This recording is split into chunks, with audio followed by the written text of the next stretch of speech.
Okay.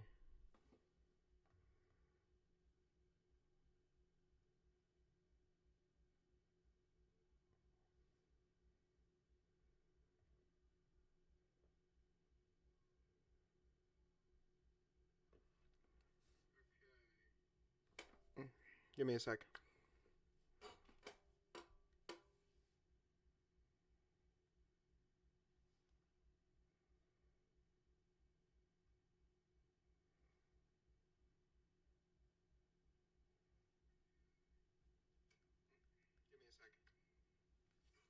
Okay.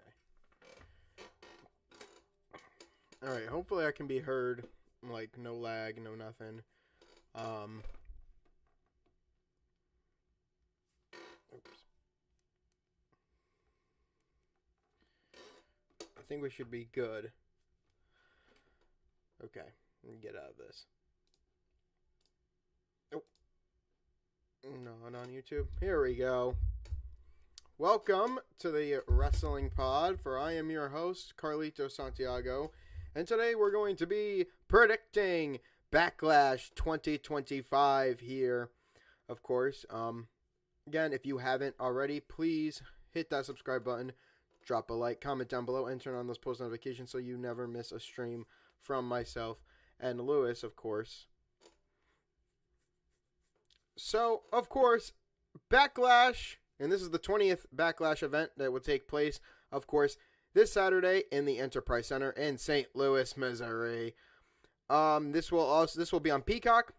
This will also feature John Cena's first appearance at Backlash since 2009, and will also be his last appearance because of his retirement by the end of 2025. So we get Cena and Orton for the WWE title, which should be nice. A lot of things have been prepped for this.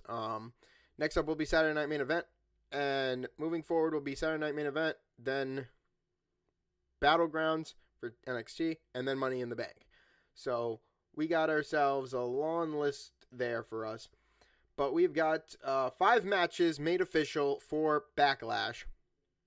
And I've really come down to making predictions for all of them. So hopefully we got this right. So I think I want to talk about... Let's get the Fatal 4-Way out of the way just to kind of make that a little bit easier for us. Okay.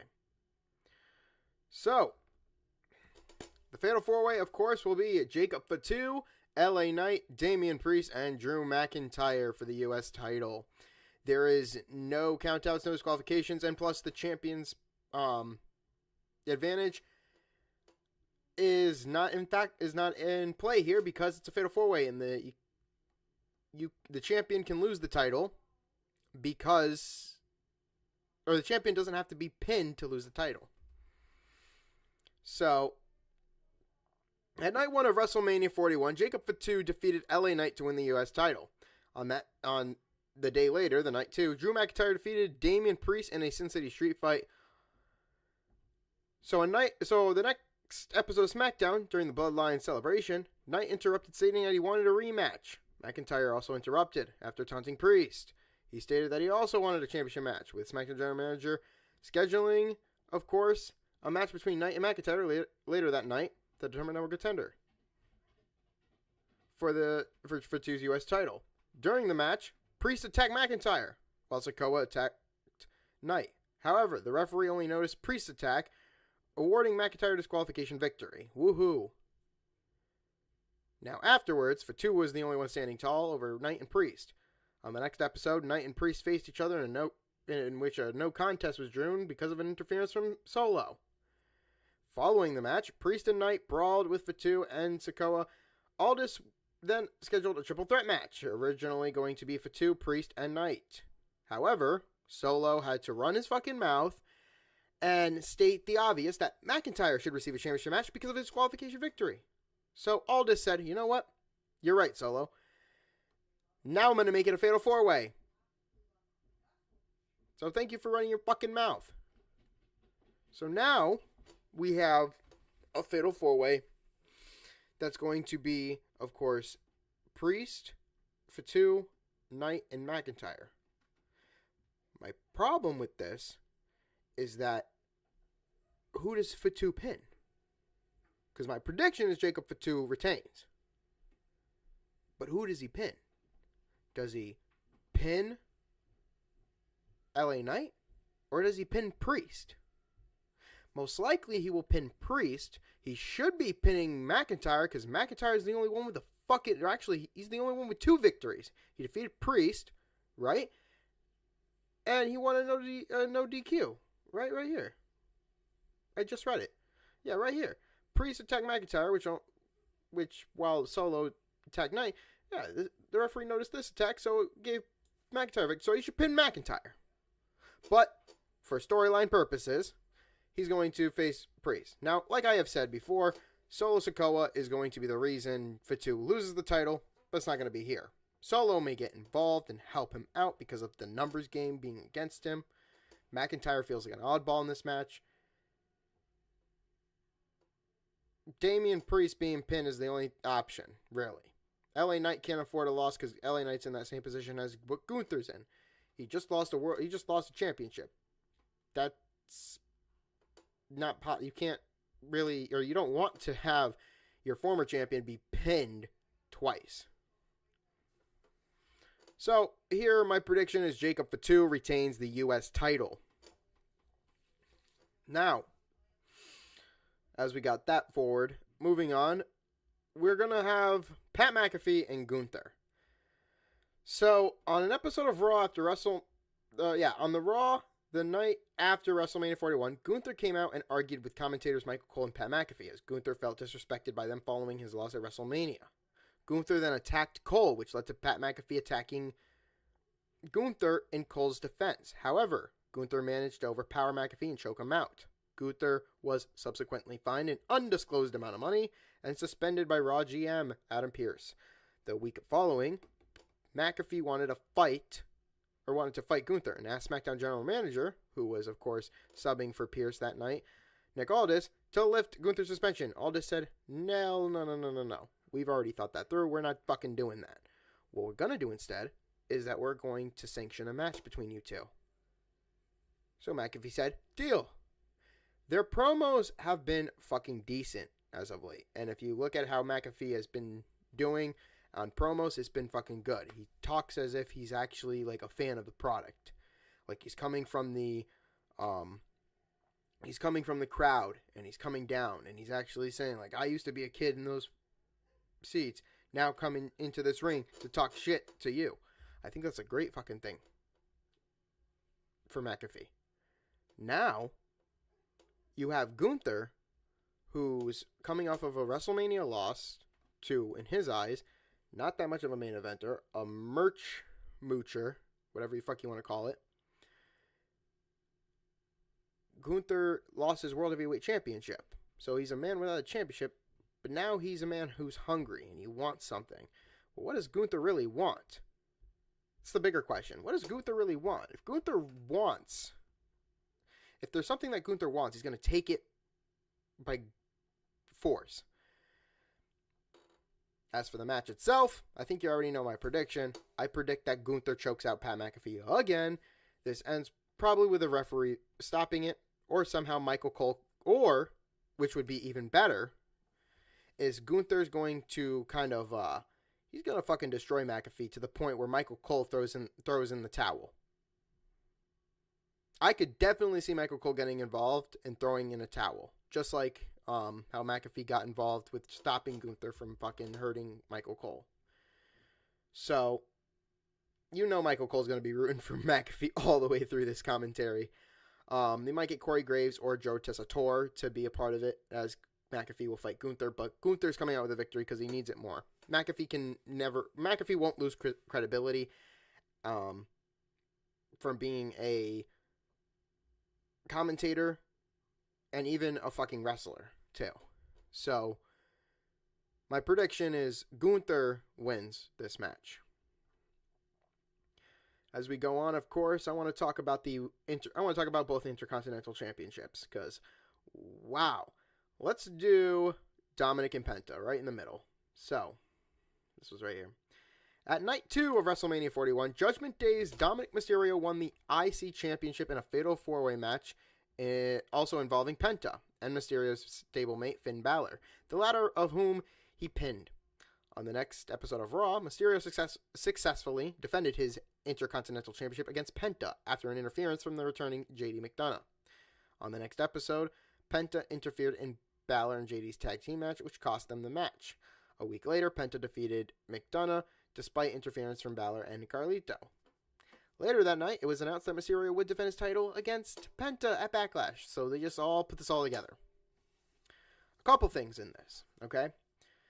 One, Dominic, I don't want to see Penta really win the championship just yet, because Dominic Mysterio still is kind of fresh with it. 3 weeks in, and yeah, he's sort of fresh.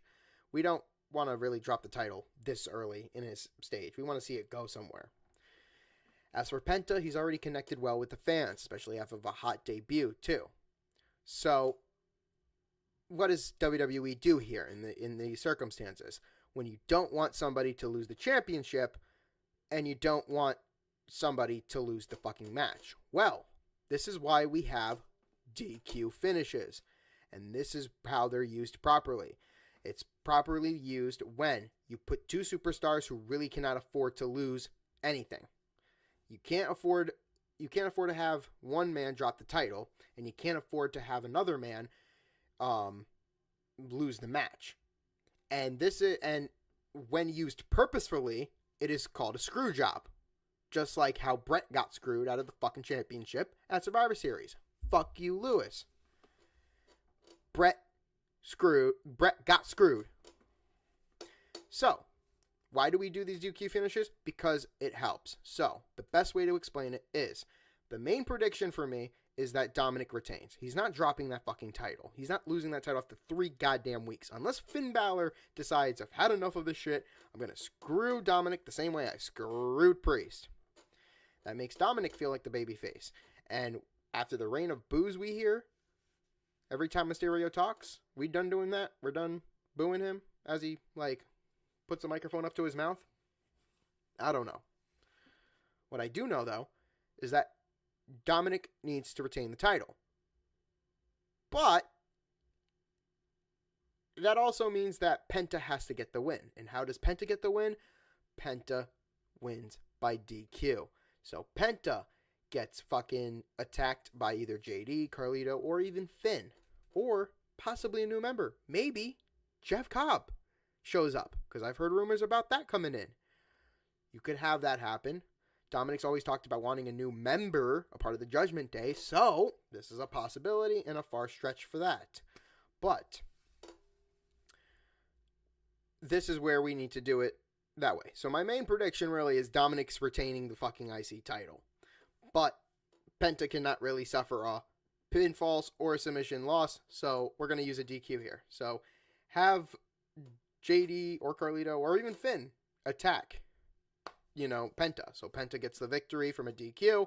Dominic retains the title. Everything is well saved. You could also even bring out Rey Fenix to help Penta, even up the score, or even AJ Styles for that matter, because we got to remember AJ Styles is looking to become a contender for Dominic's IC Championship, which could possibly happen on a Saturday Night Main Event or Money in the Bank. So, my final prediction is Dominic retains. Main prediction is Dominic retains the title. He somehow, if it's not going to be a DQ finish, it's going to be Dominic winning by a sneaky little roll-up or heel cheat tactics.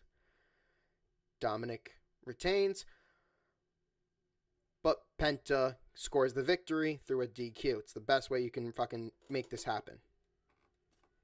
Honestly. Penta's going to have a great little side of offense, but again, it's how it needs to work. Now, as for the women's, of course, Bayley should have been doing this shit, but again, internet rumors surfacing that she's too respected backstage, she didn't want to turn heel, or she's injured, and I don't know what the fucking case is, but whatever. Prior to night 1 of WrestleMania 41, Bayley, who was supposed to team up with Lyra Valkyria for the WWE Women's Tag Team Championships, on night 2 of the event, was found attacked backstage by an unknown assailant, requiring Valkyria to find a new partner. She found one in Becky Lynch, who made a surprise return. And they won the Women's Tag Team Championships, only for them to lose them in a rematch on the next night on Raw. Following that, Lynch attacked Valkyria, turning heel for the first time since 2022. The following week, Lynch revealed that she was the one who attacked Bayley, and also stated that she attacked Valkyria because of Valkyria's friendship with Bayley, whom Lynch has numerous problems in recent years. Valkyria interrupted and challenged Lynch to a fight. However, Becky declined. I don't want to fight you in Kansas City. No, I'll fight you in St. Louis. So Valkyria said, fuck it. I'm going to put my title on the line. We'll fight at Backlash. And yeah, we're here. So, with the champion standing tall for the past 2 weeks, all signs really point to Becky winning the championship. Now, I'm okay with that, as long as you have some new up-and-comer be the one to defeat Becky. You could have Bayley come back, possibly win against Becky. You know, get her revenge somehow. If we're going to keep Bayley as a babyface. But how many years has Lynch been in the company for? Probably more than 10. Right? We could say more than 10. Maybe more than 10. Probably more than 10. 10 years Becky's been here. Lyra Valkyria is just getting herself into the waters. So I think that Lyra Valkyria, and this is being honest here, I think Lyra Valkyria should retain. This was one of the toughest fucking predictions to make, because honestly, I can see it both ways. Because I can see Lyra winning, retaining, and then going on to lose probably at Money in the Bank or Saturday Night Main Event. But on the other hand, I can also see Becky winning. And honestly, you kind of can see it as them being both people. Really. So, quite honestly, I'm still kind of undecided, really, with that decision. I should go with Becky just because that's the right prediction to make. For anybody who says Becky, I understand. You know, Becky Lynch wins the title for the sake of being right, for the sake of being right. But I like going with my gut. And my gut's telling me Lyra Valkyria should retain. I'm not going to be pissed if Becky wins. I'm going to be happy that we get a new champion. But when you look at the card and how many people are heels or outweighing the fucking baby faces, you see that most of the heels are winning at Backlash. So we need some good. So I think Lyra Valkyria scores a upset on Becky Lynch. Scores like a quick 1-2-3 kind of roll up, you know. And I don't know who she loses to. Maybe Bayley comes back and pulls like a John Cena and turns heel with Becky. Or actually, no, that wouldn't make fucking sense. What? No. Bayley comes back and helps. Yeah. Bayley comes back and helps Lyra retain the title. That might be the case. You know, kind of throw Becky off. And then maybe both of them will be in the Money in the Bank ladder match just to throw in some more shenanigans because they both hate each other. I just think Bayley should have been heel and Becky be the one to come back to help Lyra. But you know what? It's okay. It's okay. Final prediction. Lyra Valkyria retains the title against Becky in a huge upset. Probably because of the help of Bayley or because Lyra's Lyra. And now, the final match. One last time. The final thing you're going to see here, of course, ladies and gentlemen, John Cena, Randy Orton for the undisputed WWE Championship. In the main event of Night 2 of WrestleMania 41, John Cena won the undisputed WWE Championship to become a record 17-time world champion, who only won the title because Cody gave it up. Oh yeah, Cody was like, fine, kick me in the balls. Oh! Cena gloated about his win, only for Randy Orton to attack Cena with an RKO and laying him out flat on his back. On an episode of SmackDown that Friday, as Cena was about to cut another promo, he was interrupted by Orton, who tried to reason with the now villainous Cena, who had turned heel at Elimination Chamber, Toronto, back in March. After an exchange of words, Orton challenged Cena to a match for his championship that night. However, Cena declined, stating that the match should happen in Orton's hometown. Odd. The match was subsequently made official and was billed as one last time because this is the one last time you're gonna see Cena and Orton fight each other. And if you haven't, of course, would like to mention, go to Peacock, go watch Randy and Cena's history. They fought at many different pay-per-views, 2 SummerSlams, an Unforgiven. They were in like a couple of Hell in a Cell matches, Last Man Standing match, I Quit match, the whole 9 yards. There's just so many fucking Randy and Cena matches you could go check out. Guys, I made this prediction way long ago. John Cena just won this title, and I don't think WWE is just going to afford it to Randy. This is actually almost like when Gunther won the title. Randy was the first challenger for Gunther. Now it's Cena. It's a good start. Now, I don't know how this is going to end. It could end with Cody coming out and fucking looking Cena in the face and be like, listen, bitch, I'm back. I'm here. I'm going to fuck you up. Or Cody's just going to enter the Money in the Bank briefcase match and try to win it so he can cash in on Cena and get his title back. Cody could make a return. Who knows? The Rock could come out and say, Cena, let's work together officially. Let's get the whole crew together. Let's get fucking Travis Scott. Let's fuck up everybody. Many things could happen. One thing I've always been thinking about for the ending of this match is that after Cena wins, he pulls Randy Orton's dad out from the front crowd and hits an attitude adjustment on him. Just because Cena didn't forget that Orton punted Cena's dad. Yeah, Orton punted Cena's dad in the head. And this could be a call. And if Orton's dad is not there at St. Louis for Backlash, then Cena will probably do it to his kid. And I think that's okay. Like, I think when you break through the kayfabe, Orton and Cena are actually best friends in real life. So I think Orton would trust Cena with his kid to get a fucking attitude adjustment. I think it would be fun too, and everybody would go ballistic in St. Louis. But I just want this match to feel kind of nostalgic, if you know what I mean. I kind of want it to feel like all the other times that people who grew up seeing Randy Orton versus Cena grew up watching Cena versus Orton. It needs to feel nostalgic.